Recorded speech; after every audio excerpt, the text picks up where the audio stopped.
Please subscribe and don't forget to press the bell icon to get notified whenever we upload a new video. Welcome back. Well, the SGX Nifty is indicating that we'll have flat start. It's been very volatile actually. The Asian market also quite volatile. Now keep in mind, in last hour of trade today, there will be an important cue in the terms of HDFC Bank coming out with numbers tomorrow. So that way it will react to the numbers on Monday. So let's see what happens in the last hour. That would be crucial. Ashwani Gujral, Mitesh Thakkar and Prakash Gaba with us. Good morning, Ashwani. Yesterday you were making a point that market showing signs of expansion. Is it a market that you would want to short? Well, good morning. See, that depends on what the rupee does, and if it continues to fall. The market is not really keen to expand. That is quite visible because yesterday there was good reason to start some sort of expansion. So still pretty range bound, and you've had 2 days of downside.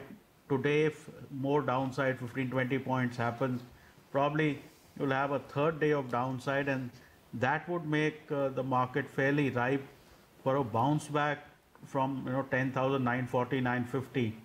So that way, that remains the trade, that if for some reason early morning we hit 10,940, 950, Bank Nifty also 100 points lower from where it closed yesterday, would be a fairly key zone to show retracement, for example, because of HDFC Bank numbers, etc. So still pretty range bound. I think you need way bigger triggers for the market to break, and we need to wait for that. As far as individual stocks are concerned, you want me to go with them? Yeah, please go ahead. Yeah, Yes Bank made a fresh high, and I think it is showing a lot of strength. This is a buy with a stop of 387, target of 405. IGL is a buy with a stop of 268, target of 284. RIL almost fresh high. This is a buy with a stop of 1090, target of 1140. And Dr. Reddy is a sell with a stop of 2050, target of 1990. And Jain Irrigation remains a sell with a stop of 77, target of 69. Okay, Jain Irrigation and Dr. Reddy's two stocks that have lost about 12 to 20% this week already. Sell calls there. Mitesh Thakkar and Prakash Gaba are also with us. Gentlemen, morning to both of you. Prakash, let me start with you. Do you concur with Ashwani that this is a market which is so range bound, it's difficult to tell which way the range is going to break, and in the near term we may continue to consolidate? Yeah, I think, good morning to you, Sonia. What we have seen last week was a very fast up move. Now, this kind of fast move needs a rest. So, this week was a consolidation move. So, what we are seeing is a consolidation. Is it the bull run on? Yes, the answer is yes. Very strong support zones in the vicinity of 10,814. As long as it holds, I would say that bull run is still on. Can we get a breakout? Yes, we can get a breakout. This is the consolidation phase. In the short term, I feel 10,900 is a very strong support zone. So if we get a dip, those are buying opportunities. Exactly when you look at the Bank Nifty has very strong support in the vicinity of 26,720. So we are trading closer to supports. There's not much downside. What we are seeing is a typical consolidation after a big fast trade yesterday. Looks like it's heading to levels closer to 156, 157 zones. Stop below 148. And Titan did quite as well. I think Titan is running up to levels closer to around 900 zones. It's a matter of time, it's going there. Stop below 850, should be fine on Titan. I have a singular sell, that is Jain Irrigation. I think it's sliding down. Basically a broken down structure. A slide to 70 is possible. Stop above 76. Okay, Jain Irrigation is sell by Prakash as well as Ashwani. Mitesh, good morning. Do you expect the Nifty to continue to hold on to this range, or are you sensing a breakout? And which stocks are you trading? Good morning. One, I think we now have a very clear defined two intraday pivots on the charts: 11,070 on the upside, 10,940, 935 on the downside. The indicator position is slightly on the negative side, though the SGX has recovered. My belief is that there is still some danger of breaking below 10,940, and we would be aggressively short once that happens. Till then, I think it's still a stock-specific approach, but I think that's the level which I'm watching to go short on stocks as well as indices. For the timing, I have slightly more sell bias because I believe that there's a more risk or more possibility of a downside break happening over here. But then this sells come into picture once the Nifty breaks 10,940. So the only buy I have is Kaveri Seeds, which had a very good price and volume breakout yesterday. That's a buy with a stop at 556 for targets of 590. L&T is a sell with intraday chart showing some negative traction. So sell with a stop at 1280, look for targets of 1215. Hexaware is a very similar setup. Again, intraday charts are showing negative biases. So sell with a stop at 492, look for targets of 470. I also have a sell on Pidilite with a stop at 1060 for targets of 1018. And JSW Steel, which actually gave a good pullback yesterday but failed to get past this 309.10 zone. So sell around 306, keep a stop at 312 and look for targets of 293. Okay. Ashwani, I have just two more chart checks for you. One is Titan, which has started to reclaim the lost ground, and the other is Hindalco, which was a top loser yesterday. See, Titan, my sense is probably has bottomed out and may not fall as much as the rest of the market. So at lower levels, Titan needs to be bought. Hindalco and entire metal space, something is breaking apart out there. And Hindalco yesterday has broken 197 from where it had a rally almost up to 270. So more downside can't be ruled out. Maybe 165, 170 is possible on Hindalco. What about some of these stocks that have seen profit taking post, numbers, whether it's HUL, Ashok Leyland, Mindtree, some of them have actually been good numbers. What would you do with these names? Would you trade any of them? That's for me? Yes, Ashwani. 14%, 12%, these are, fairly major falls. If you have to buy something which has had good results, etc., Hindustan Unilever is the better stock. Maybe closer to 1550, 1600 good buys. Ashok Leyland back to 80 to 85 is quite likely. And similarly, Mindtree could have a bit more of a correction, maybe 100, 150 points lower before you decide to buy. Because you see, numbers, if they are discounted, that hardly matters. So we need to get to a point where risk reward becomes favorable again. Okay, gentlemen, we'll chat up with you later on in the day. Thank you very much for joining in. Let's move on. GNA Axles, that stock was down nearly 7% in yesterday's trade after reporting their Q1 numbers. It's a mixed quarter. While they have seen a strong top-line growth, but a hike in the input costs has impacted their margins. So margins have fallen by nearly 80 basis points. Ranbir Singh, the president and CEO of the company, joins us on the phone line. Good morning, Mr. Singh, and thanks so much for joining in. First, if you could break up your revenue growth of 46% in terms of domestic as well as exports, and what is the kind of run rate that you expect for the full year? Good morning. I'm Ranbir here. Our total revenue is growing at the rate of over 20 to 25% as compared to last year. And this quarter we have grown as compared to last year's quarter is more than 44%. And our revenue, if we divide between domestic and export, it is around 50%. 50% is domestic and 50% is from export. And actually North American requirements are very strong. And our overall, over 20% we are getting from North America. Yeah. And overall growth, we are targeting over 20% this year. Okay, so 20% growth is what you're targeting. The top line growth seems fine, Mr. Singh, but the problem I think is with the margins. Margins have fallen this time year on year. Not just that, raw material cost pressures have hit the industry, including your own company. Do you expect further, margin pressure in the quarters to come? Actually, for last 3 quarters, on every quarter, the increase in raw material costs are there. Definitely, margins are affected because of the raw material input cost. And we have an arrangement with our customers. They do correction sometimes after 1 quarter, sometimes after 2 quarters, and certain customers are linked with the Tri-City index in North America. So it is not in line with the domestic increase, so it has affected to some extent. Mr. Singh, you supply to domestic tractors as well as MHCV, right? How will these new axle norms impact demand for the domestic markets? Should growth be weaker compared to what it was last year? Not at all. This is not going to affect because transport industry was under tremendous pressure because of new regulations and because of diesel price hike. So government has given them some relief to compensate that cost. This basically overloading is regularized, according to my opinion. But overall demand is quite higher than what relief government has given with the overloading. Okay, two quick questions then. Earlier you had said you're targeting margins of 14.5 to 15% for FY19.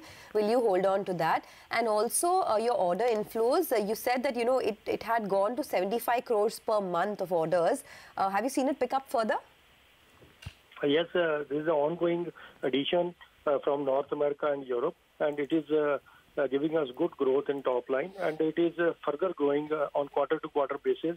And we are preparing ourselves, even if the overall demand goes up to 30%, we'll be able to cater that demand. Okay. Just one final question then. You're sounding positive. You're saying there's an uptick in demand in North America. The domestic demand continues to be quite buoyant. Despite that, your growth guidance for FY19 is lower than your actual growth of 30% in FY18. You're only guiding for a 20% growth. Why is that? This is because the first quarter has gone, and it's very too early to say because 3 quarters are there. Only we have to see for second, third quarter for the off-highway market also, because company is depending highly on off-highway segment also in domestic area.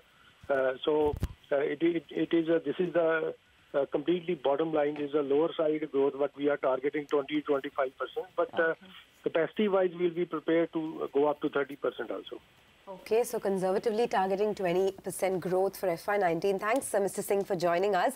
That's the word coming in from GNA Axles. It was a big mover on the downside yesterday. Mixed bag coming in for that stock. Let's take a short break on that note. Up next, Vinod Sharma of HDFC Securities will join in.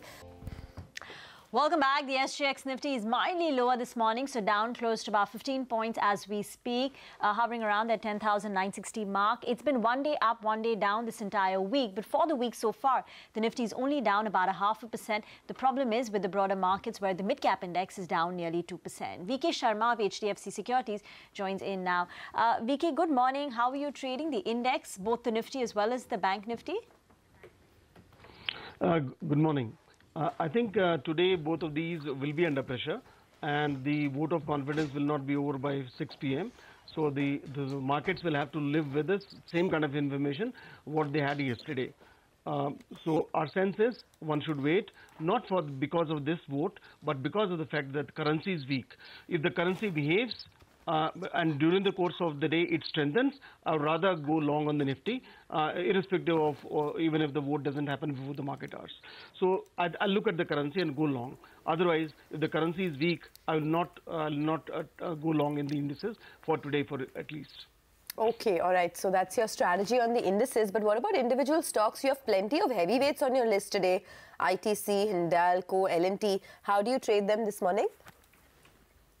I think among the heavyweights, ITC and L&T, along with these two stocks, I had told that Reliance will be the stock. These three indices will propel the indices higher this series. It has done so, but L&T is now weaker. So I think ITC can still do wonders from here. It can further rise. I am buying the 275 call here at 3.4 rupees, stop loss at 2 and target around 6.5.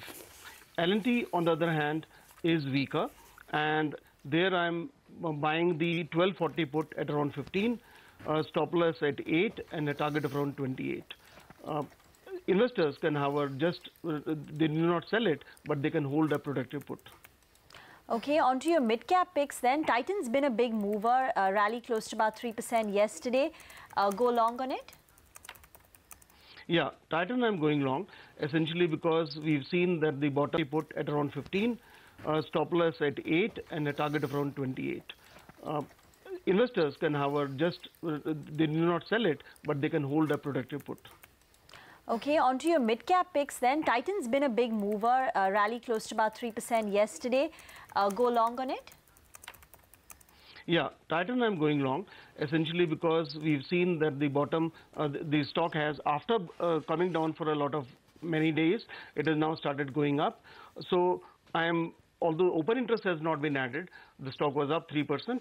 I'm buying it, and I'm buying the 880 call at around 10 rupees, stop loss at 6, target of around 18. And metals, another metal is among the metals are weaker, and among them, yeah. So yes, please complete. Yeah. Yeah. Hindalco, I like. I think at this point of time, it is slightly weaker. I'm buying the 195 put here at 5.4, stop loss of 3, target of around 10. With the Chinese currency further weakening, I think it could further go down from here. Indigo is my last bet. With the crude has risen yesterday and it's further up in electronic trade today, and coupled with a stronger, weaker rupee and a stronger dollar, I think the currency should open at least 8 paisa weaker. So I am buying the 1050 put in Indigo at 23 rupees, stop loss at 15, and a target of around 40 here. Okay. All right, Vinod, thanks a lot for joining us, and you have a great weekend. We'll touch base with you once again. We have about 15 minutes more to go before the pre-opening rates kick in. Abhimanyu Sofat of IIFL is also with us. Abhimanyu, hi, good morning. The stock of the week, undoubtedly on the downside, has been Ashok Leyland. It's lost 20% this week. You think it's a good time for retail investors to buy in, or would you stay away? Yeah, so I think so if you look at the announcement which has come from the government, I think so the volume-based truck demand is unlikely to be not impacted that much. So overall, we estimate that the overall impact could be somewhere close to around 30,000 odd vehicles, demand coming down with this 15% increase in loading, which is over a 2-year period, roughly around 4% of overall reduction in demand for the industry. Having said that, I think so if you look at the valuation now, the stock is close to around 14x, which looks quite decent, from a historical perspective, vis-a-vis, what kind of growth can happen in the company. So I think so, considering that you are going to have new scrappage policy in 2021, and before that, because of the changes, what government is saying, higher cost for new commercial vehicles.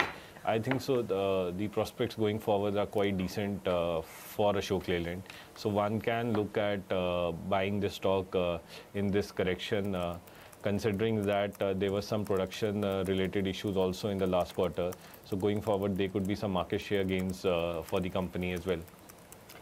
Hi, Abhimanyu. Good morning. Vertical fall for Mindtree, down 9% despite decent set of earnings. How would you approach that stock now?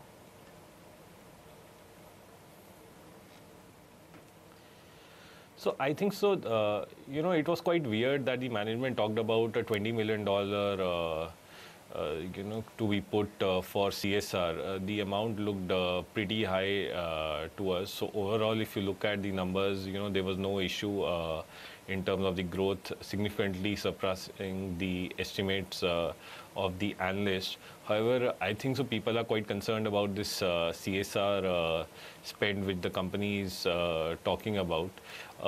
From a valuation perspective anyway, the stock was trading at a higher multiple to even the larger boys like Infosys and in fact TCS also. So I think so if the stock corrects to somewhere close to around 750, 800, so that could be a good opportunity to look at re-entering the stock. But this is a concern where you have seen a substantial increase in terms